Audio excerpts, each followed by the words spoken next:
Spoilers for chapter 1152 are out, and this chapter is absolute peak. Oda gave us a 5-course meal after this break week, so if you're not caught up, get out of here because we're about to get right into it.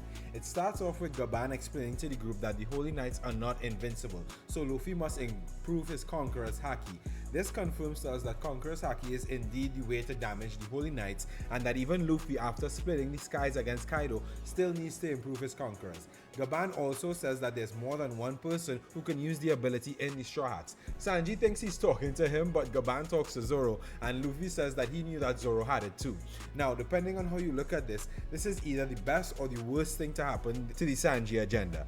Me personally, I believe this is Oda actually setting Sanji up to awaken Conqueror's Haki, because every time Zoro gets a power up, Sanji is not too far behind. In the last arc, Sanji awakened his Germa abilities, giving him a physical edge, while Zoro awakened Conqueror's Haki, basically crowning him as a king. So plus, what's the point of this dialogue if not to highlight the fact that Sanji needs to get stronger? And I feel as though since post Wano, he's low-key been pushing Sanji a bit to get more of a Haki bloom, and in this arc here, he needs Conqueror's Haki the most. I think it's very possible for him to awaken it. Remember, to be a conqueror, you have to have kingly ambition, and all of the original 5 Straw Hats have dreams to do things which have never been done before, and Sanji has been really lagging behind Zoro and Luffy for a bit, with even Jinbei having a higher bounty than him now. So let's see what bro's cooking. Anyway, Hajirden says that he's not gonna let Loki go, but then Luffy does what me and a lot of people in the community have been saying since Loki's introduction. Luffy asks Loki to join his crew, that way Hajirden has to release Loki. But Loki, Sanji, Hajirden and Zoro do not agree with Luffy's plan. Which, I mean, if all of them are like it's a bad idea, I don't know, man. The stakes are high, but we gotta have faith in Luffy, I guess. From here, we enter a flashback, and geez, the info dump in this chapter is absolutely insane, bruh. Gaban reveals to Luffy, Hajirden, and Loki that him and Shanks were in Elbaf for the events of that terrible day. We see 14 years ago, Loki went to ask King Harold why he aligned with the world government, the ones who killed Rox D. Zebek. When Loki arrives at the castle though, he finds that Harold has been pierced by his own soldiers. They didn't say dead, however, so Loki probably finished him off as a mercy to his father, and he didn't want him to suffer. Meanwhile, Shanks told Gaban that he once bonded with King Harold, so Shanks wanted to meet him again.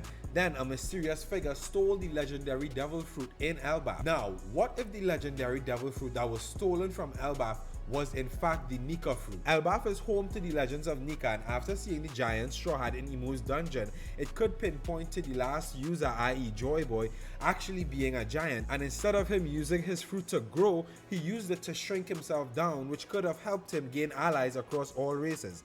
That last part is a little shaky, but I still believe that the fruit that was stolen was the original Nika fruit, and it was replaced with the fruit that Loki now has, a powerful mythical zone, which is why Hajirden wanted the Mera Mera no Mi to challenge his brother's power. We also learned that when Shanks met with Gaban, he had the mark of the abyss tattooed on his body, specifically on the hand he lost. So yes, that is why Shanks decided not to protect that arm, and this could possibly be what also confirmed his belief in Luffy, as Luffy was the reason he was liberated from his evil family. We know that he went to the Holy Land for a short time after Roger's death, so they might have forced him, so that could have been when they forced him to get the mark on his hand. And when he saved Luffy, it presented a perfect opportunity for him to get rid of that mark, as he no longer wanted to associate with them. The chapter ends with another flashback, this time from 109 years ago. We see a young Harold rampaging through a human kingdom, and that's it, no break next week.